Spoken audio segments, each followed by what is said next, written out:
Street champion Roadwarrior Drake launched on Indiegogo, featuring the artistic talents of Peter Gilmore, Vic King, and Simon Poitier. One of the most anticipated graphic novels this year. Street champion Roadwarrior Drake.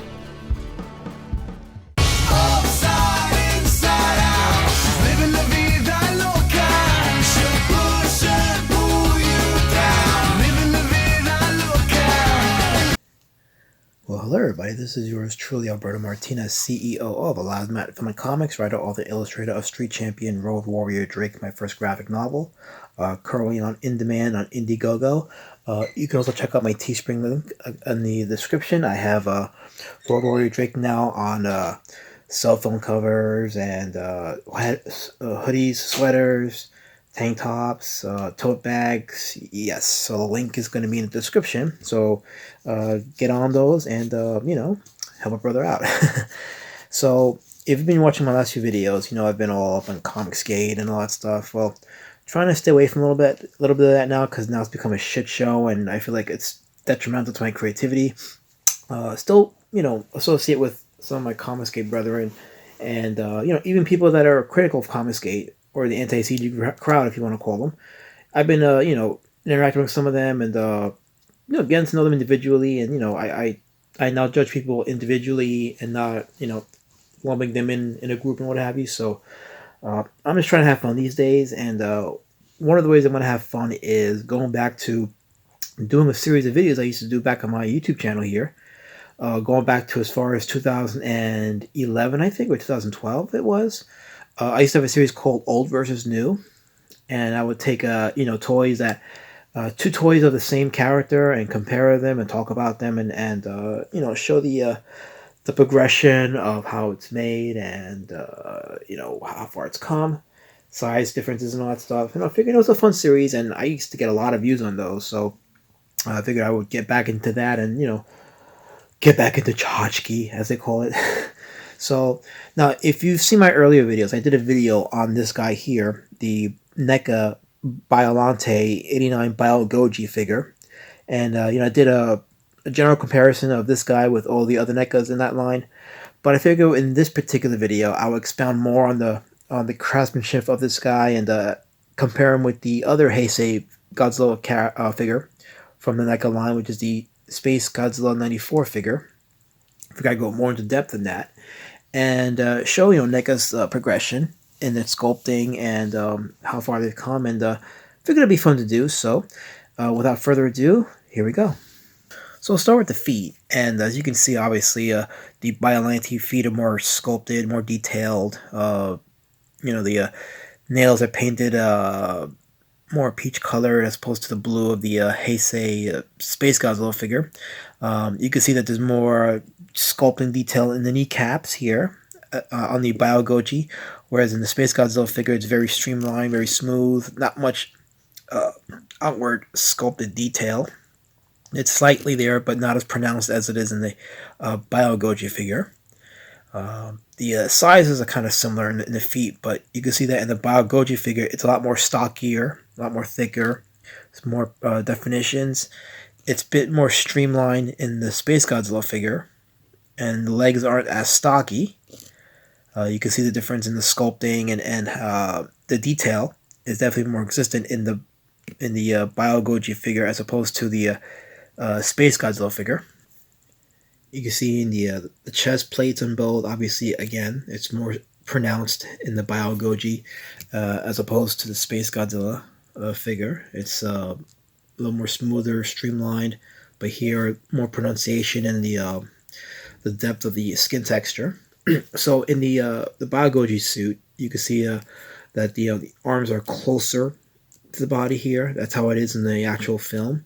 Whereas in the Space Godzilla suit, it's actually supposed to be just like this, but with NECA's design in terms of making the arms posable, it doesn't really get to go closer to the chest. It kind of stays outward.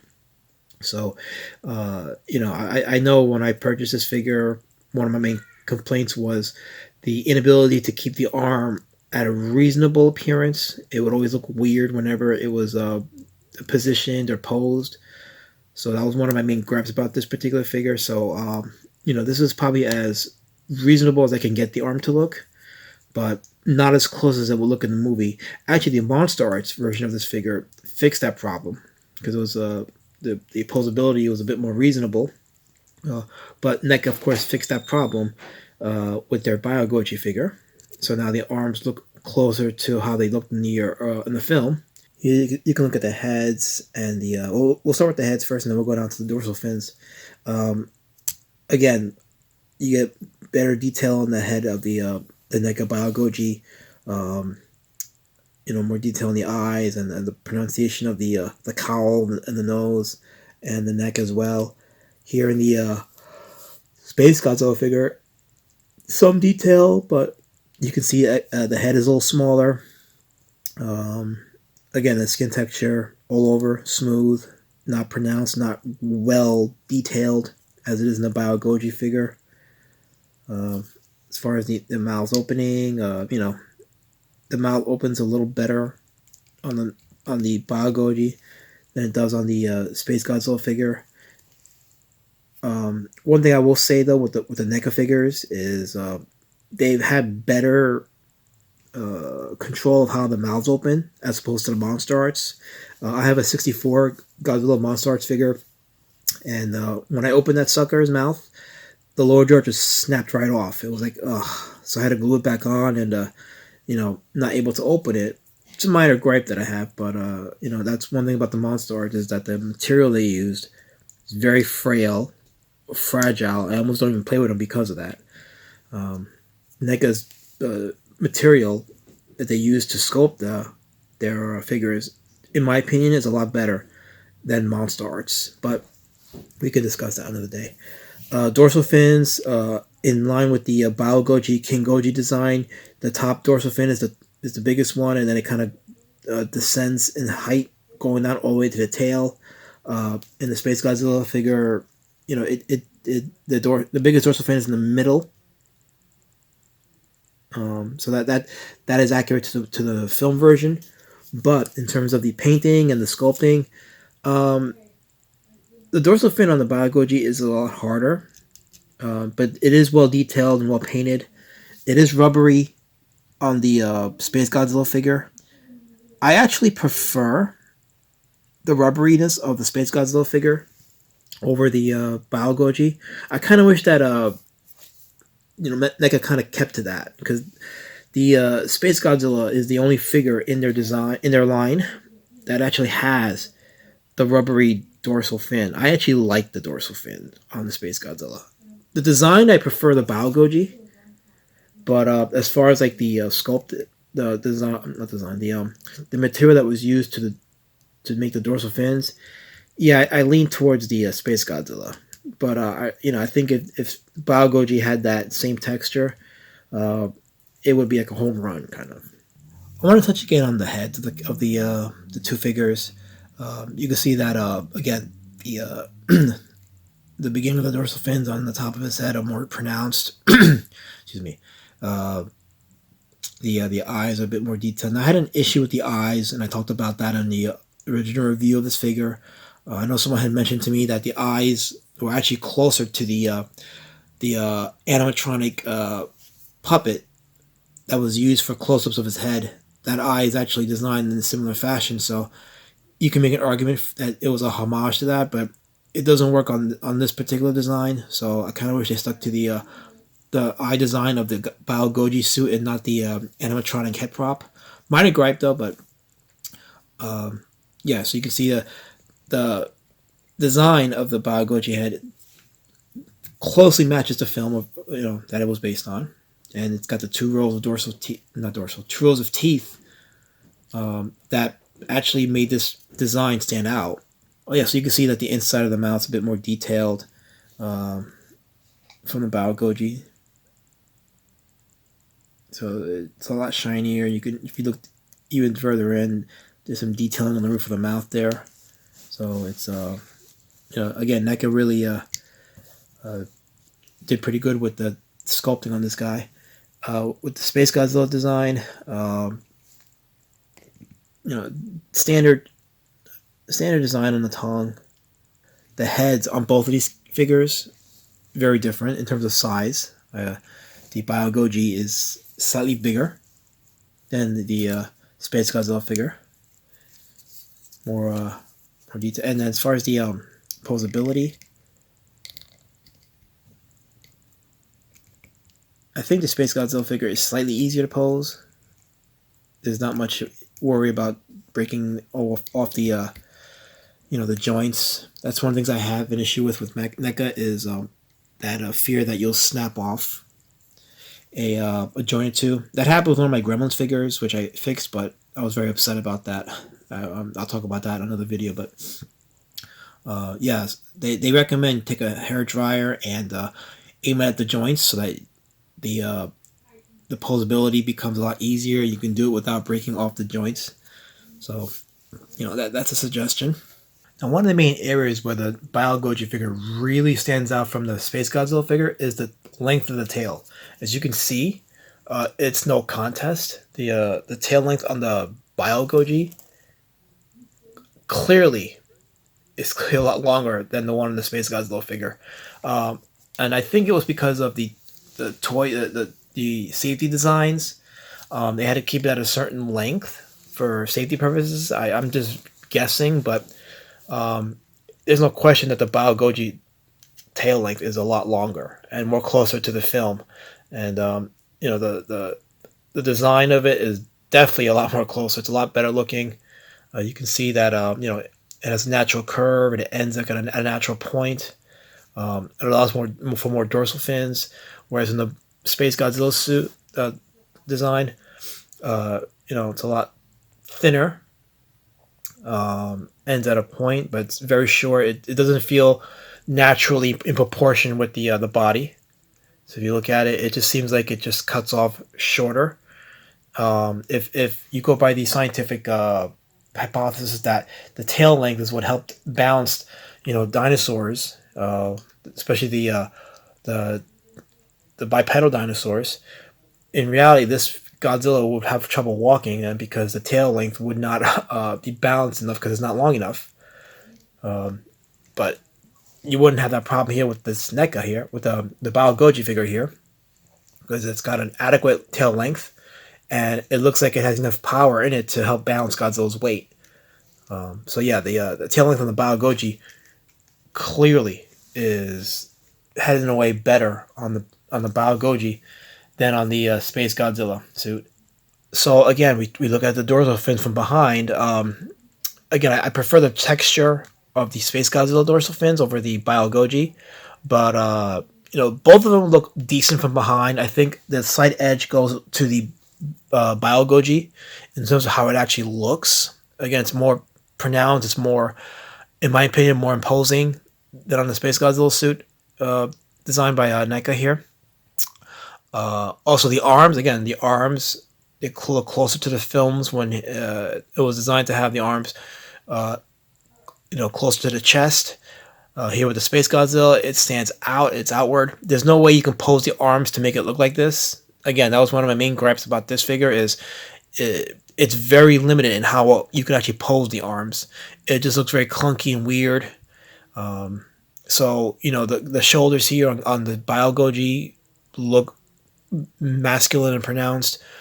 You don't get that same effect here because the arms stand out, so you really have no idea or definition of the shoulders and how they look on this particular figure here. And again, you look at the tails. Once again, the thickness and the power of the Bio-Goji is reflected very well on the tail length here, and the width, specifically speaking. You can see how it just on the Space Godzilla, it just gets thin very fast, so it kind of looks tacked on. It doesn't look like a natural progression of his body. Remember, reptiles are kind of like snakes. They're supposed to be snake-like in their general form.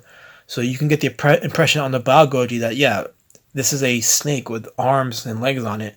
Here, it just doesn't, you don't necessarily get that impression here because it just thins out very fast at the base and you just become super thin and short.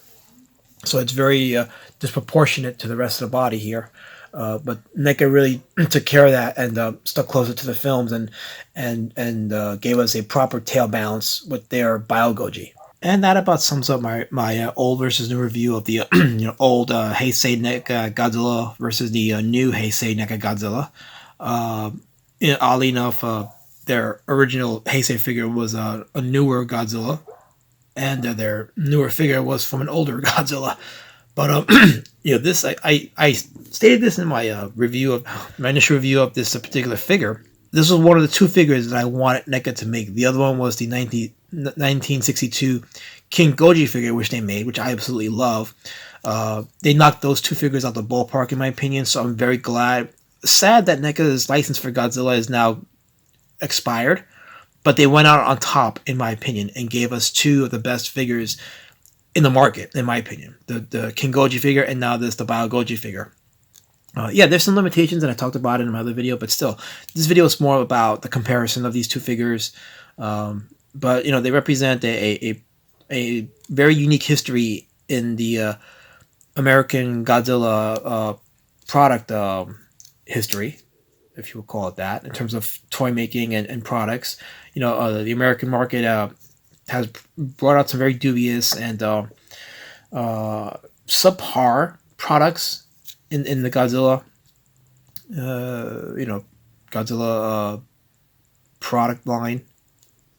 If you look at the Trendmasters, you could look at the earlier Imperial Godzilla figure, which was iconic because it was for a long time the only authentic Godzilla figure made for the U.S. market. But if you ever see that figure, it's very thin and doesn't really. It looks like a dinosaur with fins on it. I mean, again, it brings back memories when I see it, and it serves its purpose. But it was for a time the only real Godzilla figure that us American kids had genuine access to, without actually going through a mail order to get a Bandai figure. But when Trendmasters came, they gave us their Godzilla figures in their line, and some of it was decent, some of it was subpar, but none of them, in my opinion, matched the excellence of NECA's.